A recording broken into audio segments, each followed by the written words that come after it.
आज हम लोग सर्वनाम के बारे में पढ़ेंगे को सर्वनाम क्या है और इसकी संख्या कितनी है, भेद कितनी है। देखिए, इसकी संख्या अलग होती है, भेद अलग होते हैं। संख्या आपको कोई नहीं बताता कितनी संख्या होती है। और एक बार ये लेखपाल वाली परीक्षा में ये आया था, छोटी छोटी परीक्षाओं में। तो हम यहाँ दोनों बताएंगे कि सर्वनाम की संख्या कितनी है और सर्वनाम के भेद कितने हैं और इन भेदों में कौन कौन उदाहरण बनते हैं। तो पूरा एकदम डिटेल से आपको बताएंगे। तो देखिए, सर्वनाम, पहली बात ये क्या है कि एक परिभाषा देते हैं कि सर्वनाम क्या है। सर्वनाम का मतलब होता है सभी नामों के बदले में प्रयोग होने वाला शब्द, वह सर्वनाम है। तो आप ऐसे भी पढ़ते हैं कि संज्ञा के स्थान पे प्रयोग होने वाले शब्द को ही क्या कहते हैं, सर्वनाम कहते हैं। तो चाहे कहिए सभी नामों के स्थान पे प्रयोग होने वाले शब्द सर्वनाम है, या कहिए संज्ञा के स्थान पर प्रयोग होने वाले शब्द को सर्वनाम कहते हैं, तो वही बात है। तो इसका मतलब ये है कि संज्ञा के स्थान पर प्रयोग होने वाले शब्द को ही क्या कहते हैं, सर्वनाम कहते हैं। देखिए, जैसे मान लीजिए एक उदाहरण के माध्यम से हम समझाते हैं। जैसे कहा जाए कि विराट क्रिकेट क्रिकेट खेलता है।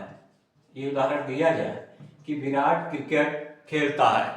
अब देखिए, विराट इसमें क्या है, ये तो है कर्ता, यानी ये कुछ काम कर रहा है, लेकिन वास्तव में ये संज्ञा है। और संज्ञा के स्थान पे अब शब्द ऐसा प्रयोग कर दीजिए कि यूं ही सर्वनाम हो जाएगा। जैसे लिख दिया जाए वह क्रिकेट खेलता है, तो संज्ञा को जो रिप्लेस करेगा वही क्या हो जाएगा, सर्वनाम हो जाएगा।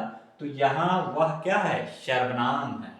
तो सर्वनाम के बारे में आज हम यही पढ़ेंगे। ये तो परिभाषा है और हम संख्या बताते हैं कि सर्वनाम की संख्या कितनी होती है। देखिए, सर्वनाम की जो संख्या की बात की जाती है वो सर्वनाम की संख्या 11 होती है। ये सवाल छोटी छोटी परीक्षाओं में बहुत ज्यादा आता है और इसे हम आपको बता रहे हैं कि सर्वनाम क्या है।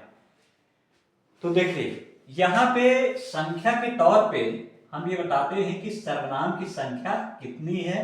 तो सर्वनाम की संख्या कितनी है, 11। अब ये कौन कौन से 11 हैं, यह भी याद होना चाहिए। तो इसमें देखिए, सर्वनाम में यहां मैं है, मैं एक होता है, तुम, आप,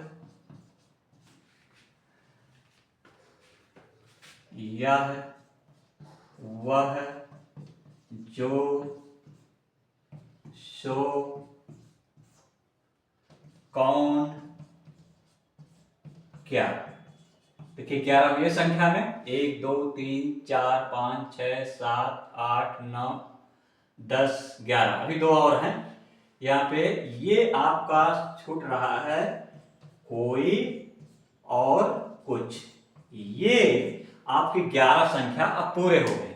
देखिए, 1 2 3 4 5 6 7 8 9 10 11, ये 11 आपके टोटल सर्वनाम हैं। अगर कहीं भी किसी भी परीक्षा में आए कि सर्वनाम की संख्या कितनी है, तो आप 11 लगा करके ही आएंगे, क्योंकि इसकी संख्या 11 होती है। अब इसके अगर भेद पूछ लिया जाए कितने हैं, सर्वनाम के भेद या प्रकार, तो सर्वनाम के भेद या प्रकार कितने होते हैं, 6 होते हैं। तो ये हम 6 के बारे में यहां पे लिखते हैं।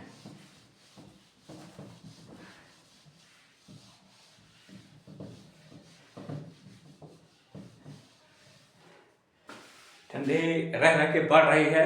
जनवरी का सेकेंड वीक चल रहा है, तो बहुत ज़्यादा ठंडी भी है, लेकिन इसमें पढ़ते रहिएगा और पढ़ना ज़्यादा जरूरी है, ठंडी से बचाना भी जरूरी है। तो दोनों काम एक साथ। अब देखिए, इसके हम संख्या पे आते हैं कि सर्वनाम की संख्या कितनी है। तो सर्वनाम की संख्या यहाँ पे 6 है। तो कौन कौन से हैं, एक होता है आपका पहला पुरुषवाचक सर्वनाम। बस पुरुषवाचक सर्वनाम, हमने पुरुष लिख दिया, ठीक, पुरुष। चलिए, वाचक सर्वनाम। और दूसरा होता है निजवाचक सर्वनाम।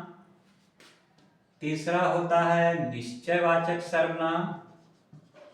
निश्चयवाचक सर्वनाम, चौथा है अनिश्चयवाचक सर्वनाम, अनिश्चयवाचक सर्वनाम, और पांचवा है पुरुषवाचक, निजवाचक, निश्चय, अनिश्चय, और एक है संबंधवाचक सर्वनाम, और एक है प्रश्नवाचक सर्वनाम। ये 6 प्रकार के सर्वनाम होते हैं।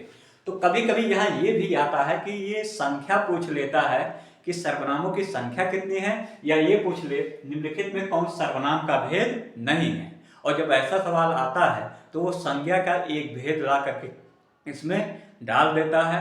तो आपको संज्ञा और सर्वनाम के जो संख्या है, साथ ही कौन कौन है, ये भी पूरा याद होना चाहिए। अब हम एक एक करके लेते हैं, आज एकदम क्लियर हो जाएगा कि वास्तव में सर्वनाम की जो इसके उदाहरण मिलते हैं, क्वेश्चन कैसे आते हैं, ये पूरी तरह से क्लियर होगा।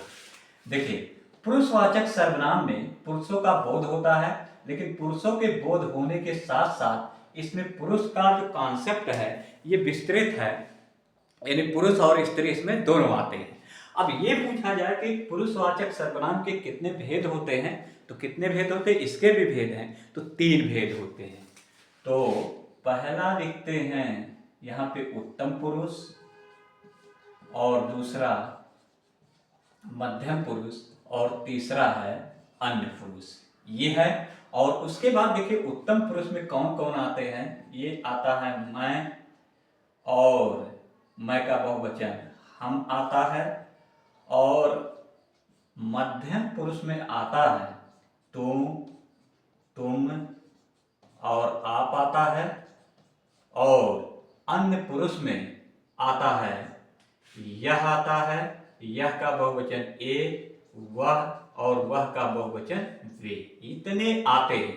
तो ये इस तरह से पढ़ लेंगे।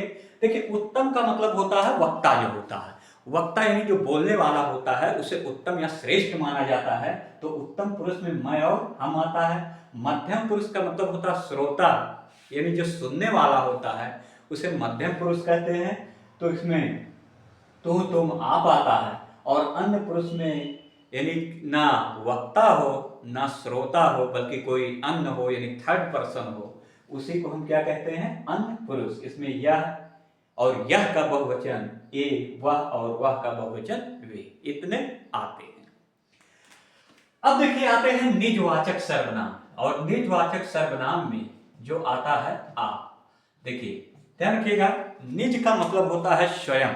अगर स्वयं के अर्थ में किसी भी सर्वनाम का प्रयोग हो रहा है तो उसे हम निजवाचक सर्वनाम कहते हैं। जैसे कहा जाए मैं यह, इसको हटा के ये लिखिए इस तरह से, मैं अपने आप घर चला जाऊंगा। मैं अपने आप घर चला जाऊंगा। तो देखिए, अपने आप चला जाऊंगा, इसका मतलब स्वयं चला जाऊंगा। तो ये निजवाचक सर्वनाम के अंतर्गत आएगा। निज का मतलब होता है स्वयं। अब देखिए, जो पहला उदाहरण लेकर उसको भी लिख देते हैं यहाँ पे। जैसे कहा जाए मैं यह काम स्वयं कर लूंगा। मैं यह काम स्वयं कर लूंगा। तो स्वयं आया है, आप आया हो या ना आया हो, लेकिन स्वयं यहाँ आया है। तो स्वयं के अर्थ में अगर प्रयोग होता है तो ये निजवाचक सर्वनाम होता है। अब इसको हम हटा देते हैं, निश्चयवाचक सर्वनाम लेते हैं। देखिए, निश्चयवाचक सर्वनाम में आता है यह और वह आता है, यानी कि ये निश्चित होता है। जैसे कहा जाए कि यह मेरा घर है, उदाहरण दिया जाए यह मेरा घर है, ये उदाहरण दिया जाए तो मतलब ये निश्चित है कि यह मेरा ही घर है और किसी का घर नहीं है। तो ये निश्चित हो गया। और अगर वो कहा जाए कि वह मोहन का घर है, किसका घर है, मोहन का घर है, तो इसमें भी निश्चित है कि वह मोहन का ही घर है और किसी का घर नहीं है। कहने का मतलब ये है कि एकदम निश्चित हो जाता है, एकदम श्योर हो जाता है। तो ये निश्चितता का बोध कराने वाले सर्वनाम को ही निश्चयवाचक सर्वनाम कहते हैं। इसको हटाते हैं, अब लेते हैं अनिश्चय। देखिए अनिश्चयवाचक सर्वनाम में यहाँ पे कोई आता है और कुछ आता है, यानी ये निश्चित नहीं होता है। निश्चित नहीं होता है कहने का मतलब ये है कि इसकी परिभाषा देना चाहे दे सकते हैं कि जिस सर्वनाम शब्द से किसी वस्तु या व्यक्ति की अनिश्चितता का बोध होता है उसे अनिश्चयवाचक सर्वनाम कहते हैं, यानी इसमें निश्चित नहीं हो पाता है। जैसे अगर कहा जाए कि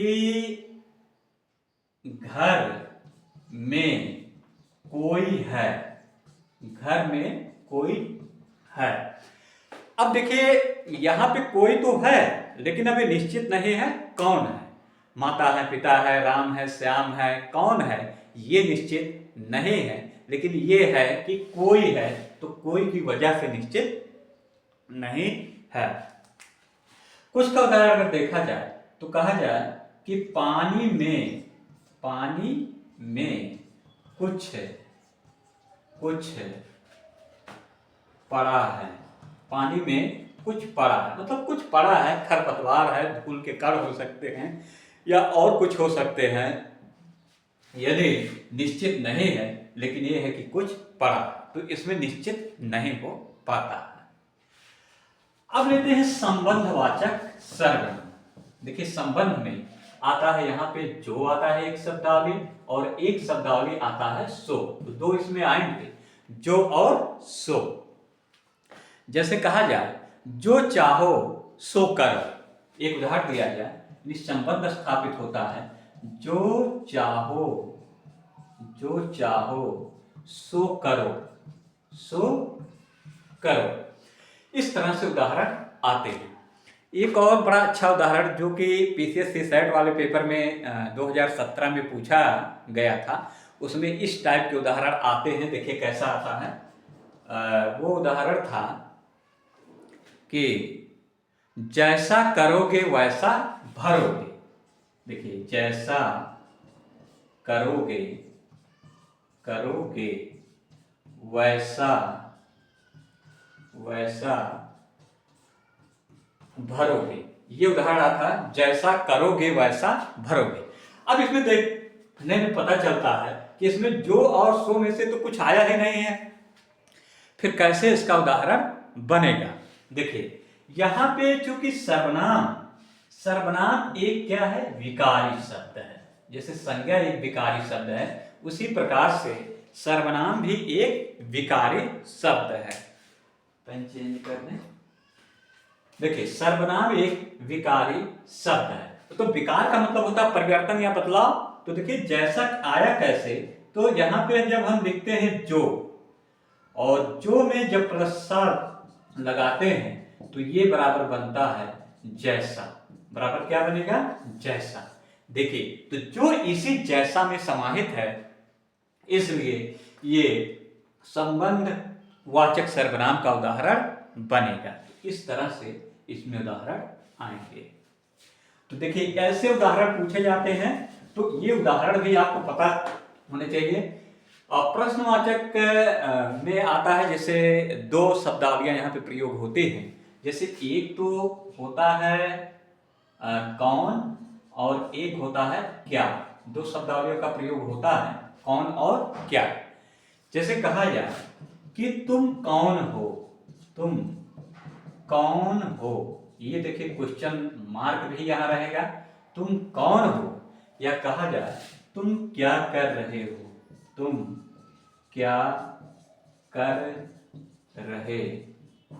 इस तरह से प्रश्नवाचक चिन्ह आया है। ये देखिए कौन और क्या, तो ये जो है प्रश्नवाचक सर्वनाम है।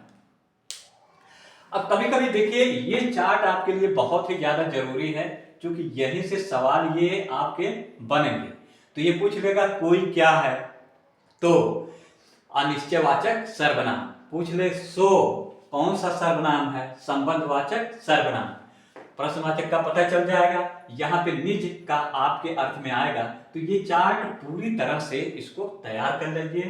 पुरुषवाचक, निजवाचक, निश्चयवाचक, अनिश्चय, संबंध और प्रश्नवाचक, ये ऐसे पूरा एकदम याद कर लीजिए और ये अच्छी तरह से तैयार हो जाएगा। तो परीक्षा में कोई भी सवाल आएगा तो ये गलत नहीं होगा।